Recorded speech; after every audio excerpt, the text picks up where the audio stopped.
NRC, CAA, ഏക civil code, അതായത് അണികൾ പറയുന്ന അങ്ങനെ തന്നെയാണ്. എത്രയും പെട്ടെന്ന് നടപ്പിലാക്കും. നിങ്ങളൊക്കെ ഇവിടുന്ന് പാകിസ്ഥാനിലേക്ക് കിടത്തിക്കും. അതാണ് മെയിൻ ആയിട്ടുള്ള സംഭവം. ഇവിടെ ഈ ഹിന്ദു രാജ്യമാണ് ഇത്, വേറെ ആരും വേണ്ട.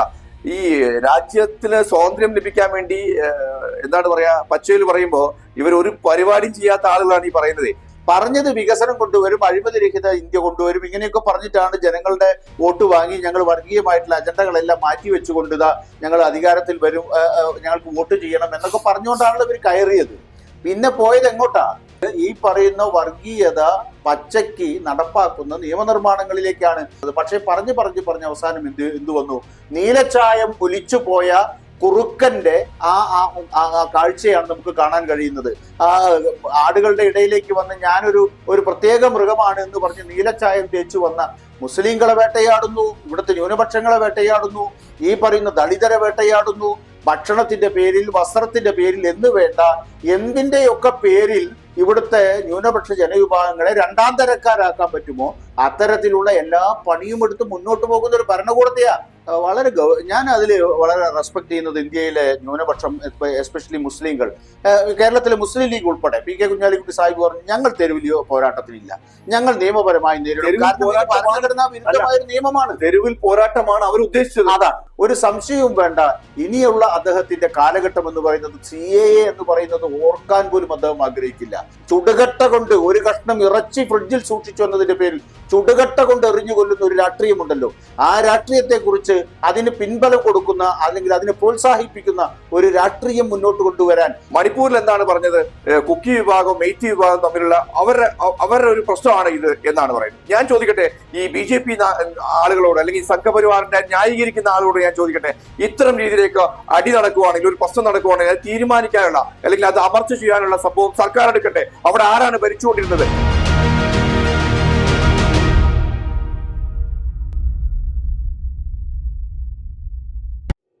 നമസ്കാരം. കഴിഞ്ഞ 10 വർഷമായിട്ട് ഇടയ്ക്കിടെ കേട്ടുകൊണ്ടിരുന്ന സാധനമാണ് NRC, CAA, ഏക സിവിൽ കോഡ്, അതായത് അണികൾ പറയുന്ന അങ്ങനെ തന്നെയാണ്. എത്രയും പെട്ടെന്ന് നടപ്പിലാക്കും. നിങ്ങളൊക്കെ ഇവിടുന്ന് പാകിസ്ഥാനിലേക്ക് കിടത്തിക്കും. അതാണ് മെയിൻ ആയിട്ടുള്ള സംഭവം. ഇവിടെ ഈ ഹിന്ദു രാജ്യമാണ് ഇത്, വേറെ ആരും വേണ്ട. ഈ രാജ്യത്തിന് സ്വാതന്ത്ര്യം ലഭിക്കാൻ വേണ്ടി എന്താണ് പറയാ, പച്ചയിൽ പറയുമ്പോ ഇവർ ഒരു പരിപാടിയും ചെയ്യാത്ത ആളുകളാണ് ഈ പറയുന്നത്. അതായത് ആരോ ചെയ്ത പ്രവൃത്തി കൊണ്ടാണ് ഇത്രയും രീതിയിലേക്ക് ജീവിച്ചു പോയത്. ഉള്ളതെല്ലാം വിറ്റുതൊളിച്ച് ആ രീതിയിലേക്കൊക്കെയാണ് ഇപ്പൊ ഭരണം നടത്തിക്കൊണ്ടിരുന്നത്. അപ്പോ ഈ NRC, CAA, ഈ പൗരത്വ ഏക സിവിൽ കോഡ്, ഇതൊക്കെ പറഞ്ഞ് പേടിപ്പിക്കുന്ന ഒരു സംഭവം ഇനി ഉണ്ടാവാൻ വേണ്ടി പോകുന്നില്ല. കാര്യം ഓപ്പോസിറ്റ് നിൽക്കുന്ന അല്ലെങ്കിൽ കൂടെ നിൽക്കുന്ന ആളുകൾ അത്തരം ഒരു ടീമിനെ അല്ല ഇവർ വരവേൽക്കുന്നത് അല്ലെ. തീർച്ചയായിട്ടും അതിശക്തമായ ഒരു പ്രതിപക്ഷം ഒരു ഭാഗത്ത്, മറുഭാഗത്ത് ഈ പറയുന്ന കാര്യങ്ങളോടൊന്നും യോജിപ്പില്ലാത്ത കൂട്ടരാണ് സഖ്യകക്ഷിയിലുള്ളത്. ഇവര് രണ്ടുപേരും കൂടി പാർലമെന്റിനകത്ത് വരുമ്പം നരേന്ദ്രമോദിക്ക് വീണ്ടും ഭരണഘടനയെ ചുംബിക്കുകയല്ലാതെ മാർഗമില്ല. അത് ഇന്നലെ തുടങ്ങിയല്ലോ അദ്ദേഹം. ഭരണഘടനയെ ചുംബിക്കുകയാണ്. ഭരണഘടന അതിന്റെ ഓരോ ഇതളും പറിച്ചെറിയാൻ വേണ്ടിയിട്ടുള്ള പണികളല്ലേ കഴിഞ്ഞ ഏതാനും വർഷങ്ങളായിട്ട് നരേന്ദ്രമോദി എടുത്തത്. നമ്മൾ സാധാരണ കാണുന്ന ഒരു കാഴ്ചയുണ്ട്. റെയിൽവേ യാത്ര ചെയ്യുന്ന സമയത്ത് ജനറൽ കമ്പാർട്ട്മെന്റിന്റെ ടിക്കറ്റ് എടുത്തിട്ട് AC-യിൽ കയറിയ ഒരു അവസ്ഥ ഉണ്ടാവുക. അത്രയ്ക്ക് വേണോ? അങ്ങനെയാണ് നരേന്ദ്രമോദി പെരുമാറിയത്. എടുത്തത് ജനറൽ കമ്പാർട്ട്മെന്റിന്റെ ടിക്കറ്റാ, പക്ഷെ കയറിയത് AC-യില. പറഞ്ഞത് വികസനം കൊണ്ടുവരും, അഴിമതി രഹിത ഇന്ത്യ കൊണ്ടുവരും, ഇങ്ങനെയൊക്കെ പറഞ്ഞിട്ടാണ് ജനങ്ങളുടെ വോട്ട് വാങ്ങി ഞങ്ങൾ വർഗീയമായിട്ടുള്ള അജണ്ടകളെല്ലാം മാറ്റി വെച്ചുകൊണ്ടുതാ ഞങ്ങൾ അധികാരത്തിൽ വരും, ഞങ്ങൾക്ക് വോട്ട് ചെയ്യണം എന്നൊക്കെ പറഞ്ഞുകൊണ്ടാണല്ലോ ഇവർ കയറിയത്. പിന്നെ പോയത് എങ്ങോട്ടാ? പിന്നെ പോയത് ഈ പറയുന്ന വർഗീയത പച്ചയ്ക്ക് നടപ്പാക്കുന്ന നിയമനിർമ്മാണങ്ങളിലേക്കാണ് നരേന്ദ്രമോദിയുടെ ഗവൺമെന്റ് പോയത്. ആദ്യമൊന്നും അവർ വർഗീയത പറഞ്ഞില്ല. പക്ഷേ ആ വർഗീയത പിന്നീട് ഒളിച്ചു കടത്തുന്ന മട്ടിൽ, അവരങ്ങനെ ഒളിച്ചു കടത്തേണ്ട ആവശ്യമുള്ളവരല്ല. വളരെ പച്ചയ്ക്ക് ഈ പറയുന്ന കാര്യങ്ങളൊക്കെ വളരെ കാലം മുമ്പേ പറയുന്നവരാണ്. പക്ഷേ ഇന്ത്യൻ ജനങ്ങളുടെ മുമ്പിൽ അവരെ കബളിപ്പിച്ചു. ഞങ്ങൾ ഇതൊക്കെ മാറ്റിവെച്ചിരിക്കുന്നു, ഞങ്ങൾ വികസനത്തിന്റെ ആളുകളാണ്, വികസിത ഭാരതമാണ് ഞങ്ങൾ മുന്നോട്ട് വെക്കുന്നത്. പക്ഷേ പറഞ്ഞ് അവസാനം എന്ത് വന്നു? നീലച്ചായം ഒലിച്ചു പോയ കുറുക്കന്റെ ആ കാഴ്ചയാണ് നമുക്ക് കാണാൻ കഴിയുന്നത്. ആ ആടുകളുടെ ഇടയിലേക്ക് വന്ന് ഞാനൊരു പ്രത്യേക മൃഗമാണ് എന്ന് പറഞ്ഞ് നീലച്ചായം തേച്ചു വന്ന ആ കുറുനരിയുടെ കഥയുണ്ട്. അതുപോലെയായി അവസാനം നരേന്ദ്രമോദി മുസ്ലിങ്ങളെ വേട്ടയാടുന്നു, ഇവിടുത്തെ ന്യൂനപക്ഷങ്ങളെ വേട്ടയാടുന്നു, ഈ പറയുന്ന ദളിതരെ വേട്ടയാടുന്നു, ഭക്ഷണത്തിന്റെ പേരിൽ, വസ്ത്രത്തിന്റെ പേരിൽ എന്ന് വേണ്ട എന്തിന്റെയൊക്കെ പേരിൽ ഇവിടുത്തെ ന്യൂനപക്ഷ ജനവിഭാഗങ്ങളെ രണ്ടാം തരക്കാരാക്കാൻ പറ്റുമോ അത്തരത്തിലുള്ള എല്ലാ പണിയും എടുത്ത് മുന്നോട്ട് പോകുന്ന ഒരു ഭരണകൂടത്തെയാ നമ്മൾ കഴിഞ്ഞ ഏതാനും വർഷങ്ങളായി കാണുന്നത്.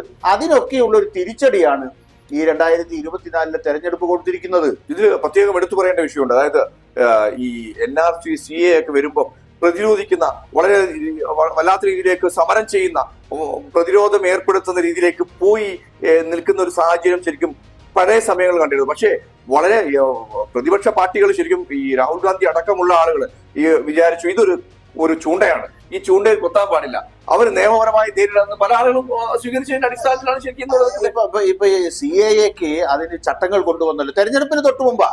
തെരഞ്ഞെടുപ്പിന് വളരെ ഞാൻ അതിൽ വളരെ റെസ്പെക്ട് ചെയ്യുന്നത് ഇന്ത്യയിലെ ന്യൂനപക്ഷം, എസ്പെഷ്യലി മുസ്ലിങ്ങൾ, കേരളത്തിലെ മുസ്ലിം ലീഗ് ഉൾപ്പെടെ PK കുഞ്ഞാലിക്കുട്ടി സാഹിബ് പറഞ്ഞു ഞങ്ങൾ തെരുവിൽ പോരാട്ടത്തിനില്ല, ഞങ്ങൾ നിയമപരമായി നേരിടും.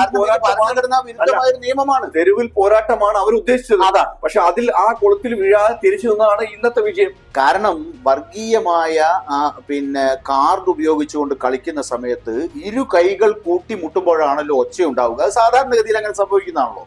അപ്പൊ ഒരു കൈ കൂട്ടിമുട്ടാൻ തയ്യാറല്ല എന്ന് പറഞ്ഞതോടുകൂടി BJP മുന്നോട്ട് വെച്ച കാർഡ് അവിടെ ചീറ്റിപ്പോയി, കാർഡ് കീറിപ്പോയി.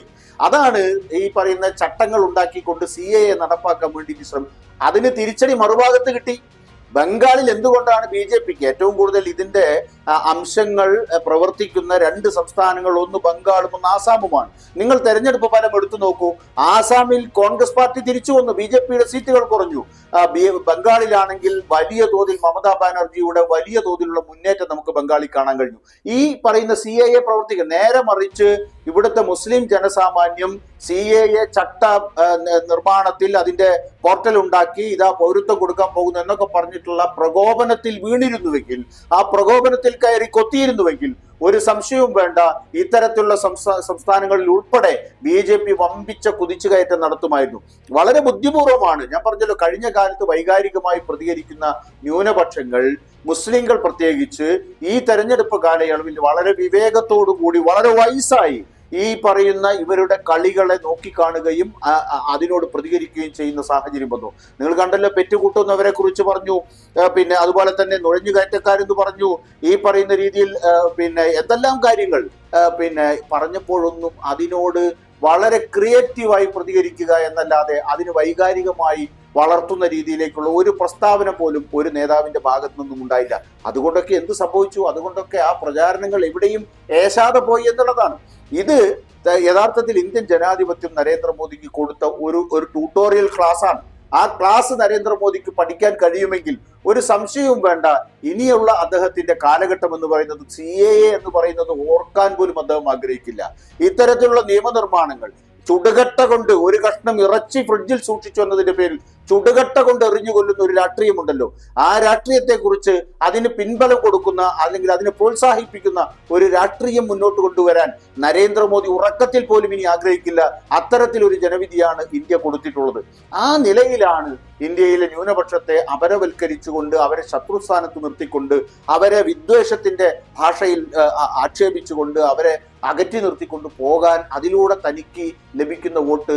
നമ്മൾ മണിപ്പൂരിൽ എന്താണ് കണ്ടത്? മണിപ്പൂരും ഒരു പാഠപുസ്തകമാണ് മോദിക്ക്. അവിടെയുള്ള 2 സീറ്റുകളിൽ 2 മോദിക്ക് നഷ്ടപ്പെട്ടിരിക്കുന്നു. അവിടുത്തെ ഭൂരിപക്ഷ ജനവിഭാഗത്തെ ഒപ്പം നിർത്തിക്കൊണ്ട് ന്യൂനപക്ഷ ജനവിഭാഗമായ കുക്കികളെ കൊന്നൊടുക്കിയാലും പ്രശ്നമില്ല എന്ന നിലയിലേക്ക് സമീപനമെടുത്തൊരു ഗവൺമെന്റാണ് കേന്ദ്രത്തിൽ അധികാരത്തിലിരുന്നത്, അല്ലേ? എന്താ മണിപ്പൂരിന്റെ പ്രതികരണം? മണിപ്പൂരിൽ എന്താണ് പറഞ്ഞത്? കുക്കി വിഭാഗവും മെയ്റ്റി വിഭാഗവും തമ്മിലുള്ള അവരുടെ ഒരു പ്രശ്നമാണ് ഇത് എന്നാണ് പറയുന്നത്. ഞാൻ ചോദിക്കട്ടെ, ഈ BJP ആളുകളോട് അല്ലെങ്കിൽ സംഘപരിവാറിനെ ന്യായീകരിക്കുന്ന ആളുകളോട് ഞാൻ ചോദിക്കട്ടെ, ഇത്തരം രീതിയിലേക്ക് അടി നടക്കുവാണെങ്കിൽ, ഒരു പ്രശ്നം നടക്കുവാണെങ്കിൽ അത് തീരുമാനിക്കാനുള്ള അല്ലെങ്കിൽ അത് അമർച്ച ചെയ്യാനുള്ള സംഭവം സർക്കാർ എടുക്കട്ടെ. അവിടെ ആരാണ് ഭരിച്ചുകൊണ്ടിരുന്നത്? BJP സർക്കാരാണ്. ശരിക്കും കുറുക്കന്റെ പണിയാണ് ശരിക്കും BJP സർക്കാർ. അല്ല, അവർക്ക് ഭൂരിപക്ഷ സമുദായത്തിന്റെ പിൻബലം മതിയെന്നേ. 50%-ലധികം വരുന്ന മെയ്തൈകൾ തങ്ങളോടൊപ്പം നിന്നാൽ തങ്ങൾക്ക് ജയിക്കാൻ കഴിയുമെന്നാണ് കരുതിയത്. പക്ഷേ അവിടെ പോലും കുക്കികൾ വോട്ട് ചെയ്താൽ കോൺഗ്രസ് ജയിക്കുമോ? കുക്കികൾ വോട്ട് ചെയ്താൽ അവിടെ ഭൂരിപക്ഷം ലഭിക്കുമോ? ഇല്ല. അവർ 20-25% അതിനടുത്ത് മാത്രമാണുള്ളത്. 50%-ലധികം മെയ്തൈകൾ. പക്ഷേ മെയ്തൈകളിലും മനുഷ്യരുണ്ട്. ആ മനുഷ്യർ വോട്ട് ചെയ്തു. അങ്ങനെയാണ് എല്ലാവരും ബി ജെ പി വിചാരിക്കുന്ന പോലെ ഇത്തരം മതങ്ങളിൽ കയറി കൊത്തുന്ന ആളുകളല്ല എന്നത് എന്തെങ്കിലും ഇപ്പോഴെങ്കിലും ബോധ്യമായിട്ടാണ്. അതിന് തെളിവുണ്ടല്ലോ. അതിനാണല്ലോ അയോധ്യ തെളിവ് പറഞ്ഞത്, നമ്മൾ വാരണസി തെളിവ് പറഞ്ഞത്. അതിനപ്പുറത്തേക്ക് നിങ്ങളൊരു കുറുക്കനാണ്, ആ കുറുക്കൻ എന്താണ് ഉദ്ദേശിക്കുന്നത് എന്ന് ജനങ്ങൾക്ക് മനസ്സിലായതിന്റെ അടിസ്ഥാനത്തിലാണ് ഇന്ന് നിലയിലായത്. കേന്ദ്ര ധനകാര്യ വകുപ്പ് മന്ത്രി നിർമ്മല സീതാരാമന്റെ ഭർത്താവ് പ്രഭാകരൻ അദ്ദേഹം പറഞ്ഞത് വളരെ, ഞാൻ ഈ തെരഞ്ഞെടുപ്പ് കാലത്ത് വളരെ റെലവന്റ് ആയി. അദ്ദേഹം ബി ജെ പിയുടെ കാഴ്ചപ്പാടിനെ സംബന്ധിച്ച്, ബി ജെ പിയുടെ മൊത്തത്തിലല്ല, നരേന്ദ്രമോദിയുടെയും അമിത്ഷായുടെയും ഒക്കെ കാഴ്ചപ്പാടിനെ സംബന്ധിച്ച് അദ്ദേഹം പറഞ്ഞത്, അവർ ഇവിടുത്തെ ന്യൂനപക്ഷങ്ങളെ കണക്കാക്കുന്നത് എങ്ങനെയാണ്. വളരെ പ്രധാനപ്പെട്ട ഒരു പോയിന്റാണ് പരകല പ്രഭാകർ പറഞ്ഞത്. അദ്ദേഹം പറഞ്ഞത് വി നീഡ് നോട്ട് യു എന്ന് പോലുമല്ല അവർ പറയുന്നത്, നിങ്ങൾക്ക് ഞങ്ങളെ ആവശ്യമില്ല എന്ന് മാത്രമല്ല അവർ പറയുന്നത്, വി ഡോണ്ട് വാണ്ട് യു എന്നാണ്. എന്നാലും അതിൻ്റെ ഒരു ആഴമുണ്ട്. ചെറിയ വ്യത്യാസമാണ് നമുക്ക് ഒറ്റനോട്ടത്തിൽ തോന്നുകയെങ്കിലും ഞങ്ങളെ നിങ്ങൾക്ക് വേണ്ട എന്ന ഒരു ഭാഷയിലൂടെയാണ് അവർ ചിന്തിക്കുന്നതും അവർ പ്രവർത്തിക്കുന്നതും എന്നാണ് പരകല പ്രഭാകർ പറഞ്ഞത്. ബി ജെ പിയെ സംബന്ധിച്ചിടത്തോളം ഇന്ത്യയിൽ ഏതാണ്ട് 18-20% വരുന്ന മുസ്ലിങ്ങൾ ഇല്ലെങ്കിലും അവർക്ക് 80% വരുന്ന ഹിന്ദുക്കൾ മതി. ആ 80% വരുന്ന ഹിന്ദുക്കൾ തങ്ങൾക്ക് അനുകൂലമായി നിന്നാൽ തങ്ങൾക്ക് അധികാരത്തിലേക്ക് വരാൻ ഒരു പ്രയാസവുമില്ല. ഇതിന്റെ മണിപ്പൂരിൽ നമ്മൾ കണ്ടതിന്റെ മറ്റൊരു എക്സ്റ്റൻഷനാണ് ഇന്ത്യയിൽ ഉടനീളം അവർ നടപ്പാക്കാൻ ശ്രമിച്ചത്. അവിടുത്തെ കുക്കികളെ മുഴുവൻ കൊന്നൊടുക്കിയാലും വേണ്ടില്ല, മെയ്തൈകൾ 50%-ലധികമുണ്ട്, അവരുടെ പിൻബലം ഞങ്ങൾക്കുണ്ടെങ്കിൽ ഞങ്ങൾ ജയിച്ചു വരും.